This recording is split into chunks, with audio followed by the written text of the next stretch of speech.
aquí esta noche y como cantábamos recién, necesitamos más de ti, Señor. El mundo necesita más de ti. Y Padre, esa es nuestra oración esta noche. Que abra los corazones de aquellos que no te conocen, Señor. El mundo está loco, la gente está mal, hay tanto engaño, Señor, y necesitamos más de ti, de tu presencia, Señor, que el mundo te busque a ti. Hay tanto engaño, hay tanta religión, hay tanto, pero no hay relación contigo, Señor. Así que ponemos esta noche en tus manos, Señor, y te pedimos que nos hables a través de tu palabra. Y Señor, que también a la vez límpianos a nosotros de las malas ideas que podemos tener y ponnos, Señor, en el camino correcto. En el nombre de Cristo Jesús te lo pedimos. Amén. Abran su Biblia en Ezequiel capítulo 28, ya hemos llegado, comenzamos en Génesis y ya hemos llegado a Ezequiel capítulo 28. En el capítulo 26, recuerdan, vimos que Dios habla en contra de la ciudad de Tiro. En el capítulo 27 habla contra la comercialización de Tiro, sobre los comerciantes y los negociantes. Y al llegar ahora al capítulo 28, se dirige contra el rey, o como leemos, el príncipe de Tiro. Perdón, sí, el príncipe de Tiro. Aquí, en el versículo, eso pasó en el versículo 28, el capítulo 28, perdón. Y aquí al llegar al capítulo 28, de repente tenemos una transición y Ezequiel comienza a dirigirse a Satanás, lo cual es el poder detrás del reino terrenal. La Biblia dice que Satanás es el príncipe de este mundo. Y a menos que una nación esté realmente dedicada a Dios y los líderes de una nación dedicados a Dios, Satanás está controlando y tratando de controlar el liderazgo de cualquier nación, cuando no se tiene a Dios. Y eso es lo que vemos hoy. Un mundo siendo gobernado por Satanás. Vemos gobernantes completamente liberales, yendo completamente en contra de lo que dice la palabra de Dios. De ahí tenemos el aborto, tenemos matrimonios igualitarios, tenemos lo que tenemos en las escuelas de California. Maestros o sea, escuelas enseñando las barbaridades que les enseñan a nuestros hijos. Nosotros les damos una educación cristiana en la casa y en la escuela es completamente diferente. Así que el mundo está gobernado por Satanás. Es la triste realidad. En Ezequiel capítulo 28 leemos: vino a mí palabra de Jehová diciendo. Cuando decimos Jehová, estamos refiriendo a Dios. En la Biblia que leemos nosotros, que es la Reina Valera 60, se dirige a Dios como Jehová. En otras Biblias dice Yahweh o Yahweh, todo depende qué traducción de la Biblia tengas.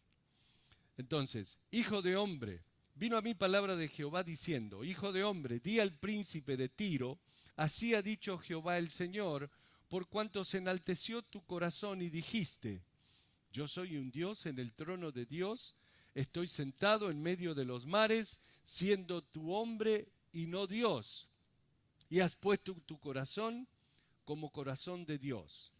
Bueno, cuando conoces la palabra de Dios, cuando has leído la Biblia, inmediatamente cuando lees esto, te lleva a pensar en Segunda de Tesalonicenses capítulo 2, donde leemos que el anticristo vendrá y se pondrá de pies en el templo de Dios y declarará que Él es Dios y demandará en los últimos días ser adorado como Dios. Y eso lo pueden ver en casa en 2 Tesalonicenses capítulo 2, versículo 4. De manera que el príncipe de Tiro se vuelve un interesante tipo de anticristo, declarándose a sí mismo ser Dios y colocándose él mismo como Dios. Y ¿saben una cosa? Eso realmente ocurrió años más tarde. El rey de Tiro asumió el rol de Dios y se proclamó Dios y comenzó a demandar la adoración de parte de toda la gente. Versículo 3. He aquí que tú eres más sabio que Daniel, no hay secreto que te sea oculto. Bueno, esto es lo que decía él mismo, de sí mismo, o sea, él decía eso de sí mismo, que era más sabio que Daniel. Por supuesto, es interesante que Daniel sea mencionado aquí, pero no, la razón que fue mencionado aquí es porque Daniel era contemporáneo de Ezequiel, quien escribe este libro. Y sin duda, la fama de Daniel se había esparcido por todas partes, probablemente debido a su interpretación, recuerdan, del sueño de Nabucodonosor, rey de Babilonia. Y eso probablemente le dio mucha fama y reconocimiento a Daniel, porque después de haber interpretado el sueño de Nabucodonosor, Nabucodonosor lo hizo uno de sus príncipes, uno de sus principales consejeros para el reino de Babilonia, siendo que él era un muchacho joven judío, pero estaban en ese tiempo en Babilonia. Así que la fama de Daniel, especialmente entre los judíos, se había esparcido. Entonces, Ezequiel era contemporáneo de Daniel, que vivió en el mismo tiempo en el cautiverio babilónico, y aquí hace mención de Daniel. No solo aquí, sino en muchos otros pasajes, pero aquí se refiere a la sabiduría de Daniel. Y ya hemos ido a través del libro de Daniel y sabemos que Daniel era un hombre que podía leer los sueños. Ni siquiera tenías que contarle el sueño, él ya sabía lo que había soñado y sabía el significado de tu sueño. Claro, era un don de Dios, no se crean que era divino él, un Dios que Dios le había dado. Versículo 4. Con tu sabiduría y con tu prudencia has acumulado riquezas y has adquirido oro y plata en tus tesoros. Con la grandeza de tu sabiduría en tus contrataciones has multiplicado tus riquezas. Y fíjense lo que dice. Y a causa de tus riquezas se ha enaltecido tu corazón. El orgullo, ¿no? Es muy típico. La Biblia dice que es difícil para un hombre rico entrar en el reino de los cielos. También la Biblia dice cuán difícil es para aquellos que confían en las riquezas entrar en el reino de los cielos. Jesús, en San Mateo capítulo 19, dijo: otra vez os digo que es más fácil pasar un camello por el ojo de una aguja que entrar un rico en el reino de Dios. Así que tanto que ustedes están luchando y trabajando para ser ricos, un amigo mío decía: odio a los ricos, pero voy para allá que vuelo. La Biblia dice que aquel que es rico caerá en diversas tentaciones o lujurias que llevan al alma del hombre a la perdición. La Biblia también dice que si las riquezas aumentan, no pongas tu corazón en las riquezas. Bueno, ese era el problema de este rey de Tiro. Su corazón estaba puesto en sus riquezas. Él había aumentado sus riquezas y su corazón se había enaltecido, se había enorgullecido debido a las riquezas. ¿Y cuántas veces vemos eso en nuestros familiares, nuestros amigos? Mientras que somos pobres, somos todos amigos. De repente uno en la cuadra, ahí en el barrio, sale siendo rico porque le van bien los negocios y ya después ya no es más tu amigo. Tiene miedo que le pidas por eso, pero bueno. Por tanto, dice el versículo 6, así ha dicho Jehová el Señor, por cuanto pusiste tu corazón como corazón de Dios, por tanto, he aquí yo traigo sobre ti extranjeros, los fuertes de las naciones que desenvainarán sus espadas contra la hermosura de tu sabiduría y mancharán tu esplendor, al sepulcro te harán descender y morirás con la muerte de los que mueren en medio de los mares. Hablarás delante del que mate diciendo, yo soy Dios, tú eres tú hombre eres, y no Dios en la mano de tu matador. De muerte de incircuncisos morirás por mano de extranjeros, porque yo he hablado, dice Jehová el Señor. Así que aquí es profetizada su destrucción. Y a pesar de que él se declara a sí mismo como Dios, es interesante que el ejército babilónico, comandado por Nabucodonosor, lo destruyó, o sea, lo atacó y lo destruyó en el año 573, 572 antes de Cristo. El versículo 11 dice, vino a mí palabra de Jehová diciendo, hijo de hombre, levanta endecha sobre el rey de Tiro y dile, así ha dicho Jehová el Señor, tú eras el sello de la perfección, lleno de sabiduría y acabado de hermosura. ¿Saben? Aquí en este momento, en este libro, hay un cambio muy grande que nos lleva detrás de las escenas. Dios aquí ahora se dirige al mismo Satanás. Aunque esta tampoco es una de las mejores descripciones de Satanás que existe en la Biblia, pero vemos que en contrario a la noción popular, Satanás no viste un traje rojo, no está sosteniendo una horquilla de 3 puntas y que tiene una cola larga, sino, fíjense lo que dice, tú eras el sello de la perfección, lleno de sabiduría y acabado de hermosura. En Edén, en el huerto de Dios, estuviste. Bueno, esto es verdad. Satanás estaba allí, hablaba con Eva y la tentaba a comer del fruto que Dios había prohibido. De toda piedra preciosa era tu vestidura, de comerina, cornerina, topacio, jaspe, crisólito, berilo, iónice, de zafiro, carbunclo, sepa lo que es ese carbunclo, no lo encontré por ningún lado, esmeralda y oro. Los primores de tus tamboriles y flautas estuvieron preparados para ti en el día de tu creación.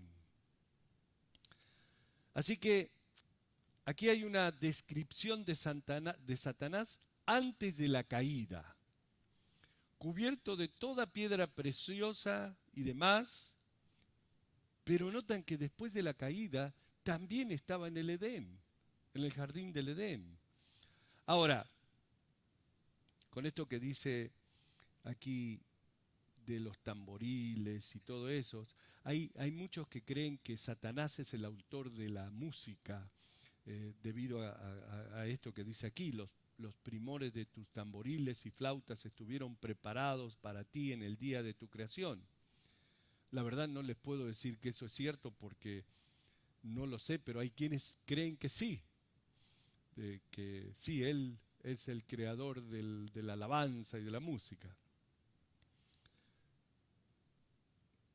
Versículo 14. Tú querubín grande protector.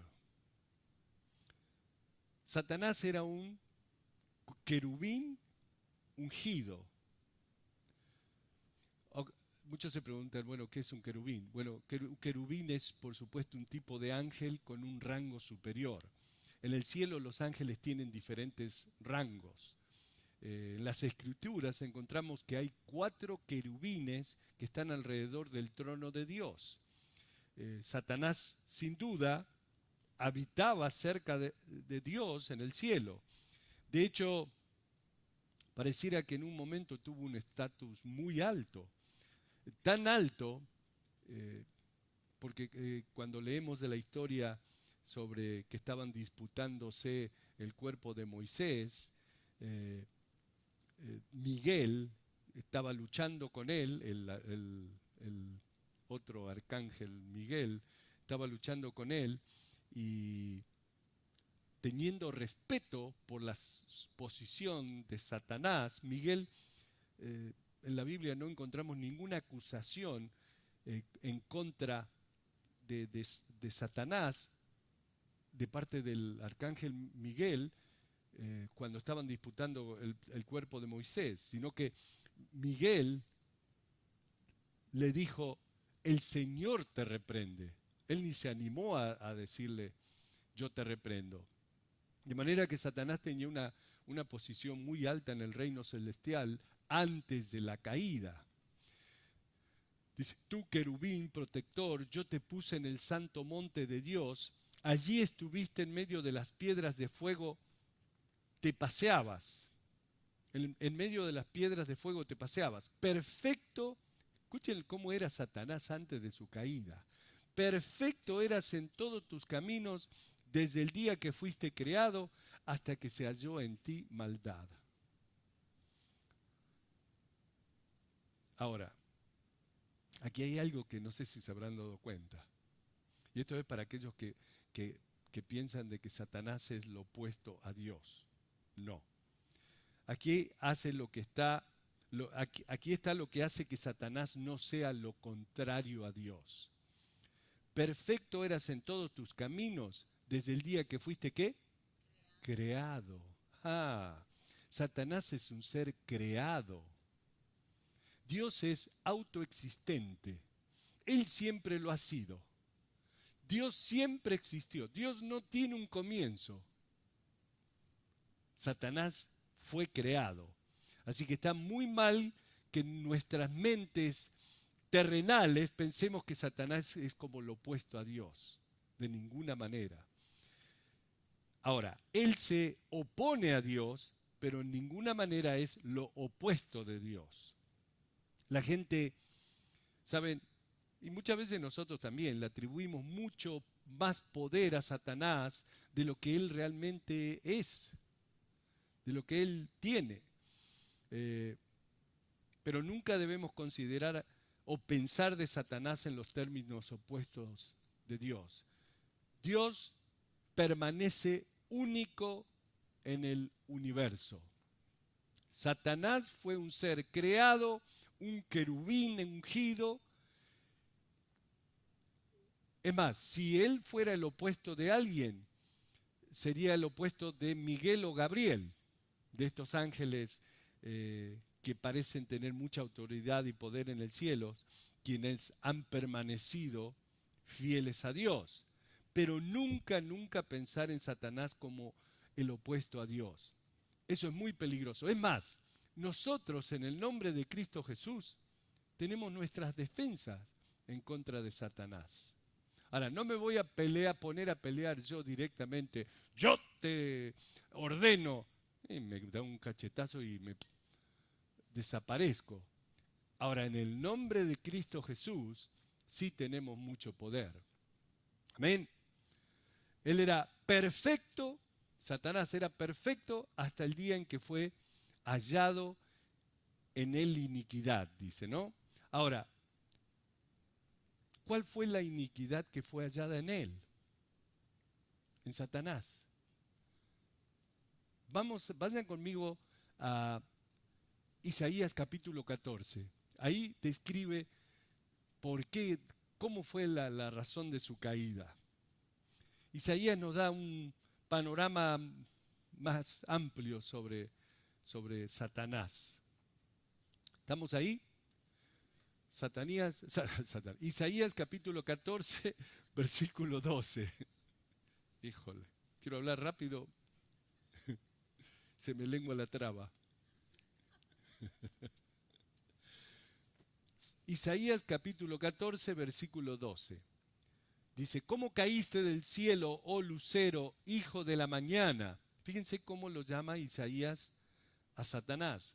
Cortado fuiste por tierra, tú que debilitabas a las naciones. Tú que decías en tu corazón, subiré al cielo, en lo alto junto a las estrellas de Dios, levantaré mi trono y en el monte del testimonio me sentaré a los lados del norte. Sobre las alturas de las nubes subiré y seré semejante al Altísimo. Mantengan un dedito ahí y luego vuelvan a Ezequiel. Pero noten las 5 cosas que Satanás dijo que haría. Subiré al cielo y levantaré mi trono. Me sentaré en el monte del testimonio a los lados del norte. Sobre las alturas de las nubes subiré. ¿Y qué haré? Seré como el Altísimo. Es un ambicioso plan de Satanás contra la autoridad de Dios. Así que hasta ese momento, él había sido un modelo perfecto en todos sus caminos. Y la Biblia dice, hasta que se halló en ti maldad. Así dice Ezequiel. Regresen ahora pero déjenle el dedito ahí porque vamos a leer un par de versículos más de Ezequiel, de Isaías. Pero en Ezequiel 28, 16 dice, a causa de la multitud de tus contrataciones fuiste lleno de iniquidad y pecaste, por lo que yo te eché del monte de Dios y te arrojé de entre las piedras del fuego, oh querubín protector. Se enalteció tu corazón a causa de tu hermosura. Debe haber sido un ser súper maravilloso, Satanás. Se enalteció tu corazón a causa de tu hermosura, corrompiste tu sabiduría a causa de tu esplendor. Yo te arrojaré por tierra, delante de los reyes te pondré para que miren en ti. Bueno, regresando nuevamente a Isaías capítulo 14, es interesante lo que leemos allí en el versículo 15. Mas tú derribado eres hasta el Seol, a los lados del abismo.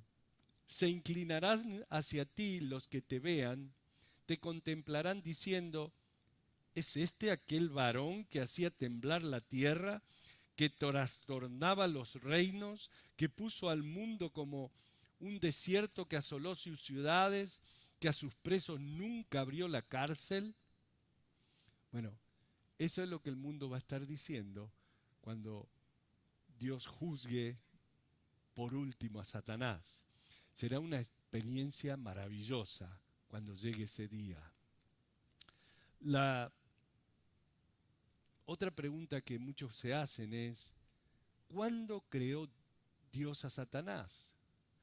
¿Y cuándo cayó Satanás? Su caída sin duda vino antes de su llegada al huerto del Edén para tentar a Eva. Y eso es lo único que les puedo asegurar. Ahora, van a leer libros, van a ver muchísimas cosas de que fue en el periodo entre el versículo 1 del Génesis 1, entre el versículo 1 y versículo 2, que entre eso hay millones y millones de años, que literalmente Dios no dijo de que en el primer día, en el segundo día, o sea, verdaderamente no sabemos. Puede haber sido en ese periodo oscuro, antes de la creación del hombre, qué tal los animales que han encontrado, los fósiles de miles de millones de años, y que las diferentes, sí, los fósiles y todo eso. Bueno, resulta que en este siglo pasado hubo terremotos, hubo volcanes que en una semana que estuvieron haciendo erosión, por ejemplo, el St. Helen en Washington, el estado de Washington, en los años 80, creo que fue, que hizo erosión, y ahí lo que tuvieron después, los restos de las rocas, cómo quedaron, podían, era lo mismo que las otras lugares que dicen que tienen 250 millones de años, o sea que no, no se puede saber verdaderamente. Los científicos no saben verdaderamente. Así que basémonos en lo que dice la Biblia y no inventemos. Eso es lo que voy. Concentrémonos verdaderamente en la palabra de Dios. Hoy estaba hablando con los muchachos ahí atrás, que uno ve en Facebook, gente cristiana, es que pone cada cosa sin verdaderamente poner atención a lo que están poniendo, porque alguien lo dijo y suena bonito y eso lo hace bien. Pero si uno lee, continúa leyendo, todo el contexto es mala enseñanza. Así que tengan mucho cuidado, no se dejen engañar por algún escrito de alguien. Saben que hay gente que escribe grandes libros, un 95% en lo correcto, pero un 5% está mal. Y bueno, ese 5% te va a llevar por mal camino. Entonces, tenemos que tener mucho, mucho cuidado. Versículo 18, con la multitud de tus maldades y con la iniquidad de tus contrataciones profanaste tu santuario. Yo pues saqué fuego de en medio de ti, el cual te consumió y te puse en ceniza sobre la tierra a los ojos de todos los que te miran. Bueno, Satanás sabemos que finalmente será lanzado al lago de fuego y esta es la referencia a esto, aunque sabemos que ahora mismo Satanás tiene grandes libertades. Dios le ha permitido muchas libertades y que son libertades sin límites. Pero cuando Jesús regrese y establezca el reino de Dios sobre la tierra, Satanás en ese momento será atado y colocado en lo más profundo, donde estará, ¿por cuántos? Por 1000 años. Muy bien. Luego que termine ese periodo de 1000 años, será liberado nuevamente por un corto tiempo para engañar a la gente y para crear una rebelión en contra del Señor, para que el Señor pueda ser justo cuando Él haga su juicio final. Ahora, ¿quiénes van a ser esta gente que van a ser engañados? No vamos a ser nosotros, porque nosotros ya vamos a estar en un cuerpo nuevo, vamos a estar en presencia de Dios, pero durante ese tiempo va a haber gente que sobrevivió la gran tribulación y van a tener hijos y esos hijos nunca van a tener la oportunidad de, o sea, van a vivir en la era del reino, pero nunca han hecho un compromiso real en sus vidas con Cristo Jesús, porque no va a haber, como no va a haber maldad, no va a haber tentación, entonces ellos nunca van a tener la oportunidad por ese periodo de 1000 años de ser tentados. Entonces cuando Satanás sea suelto por un periodo de tiempo, corto periodo de tiempo, esta gente que nunca fue tentada van a ser tentados y van a tener que elegir entre Jesús o el mal. Entonces ahí es donde van a ser juzgados aquellos que vayan por el lado de Satanás. Pero para el final de ese tiempo, o sea, van a tener la oportunidad de elegir. Luego, el final de todo eso es cuando Satanás sea enviado o lanzado al Gehenna, que es el lago de fuego eterno, y ahí con él irán todos aquellos que no han aceptado a Cristo Jesús. ¿Sí lo entendemos eso? Versículo 19. Todos los que te conocieron de entre los pueblos se maravillarán sobre ti, espanto serás y para siempre dejarás de ser.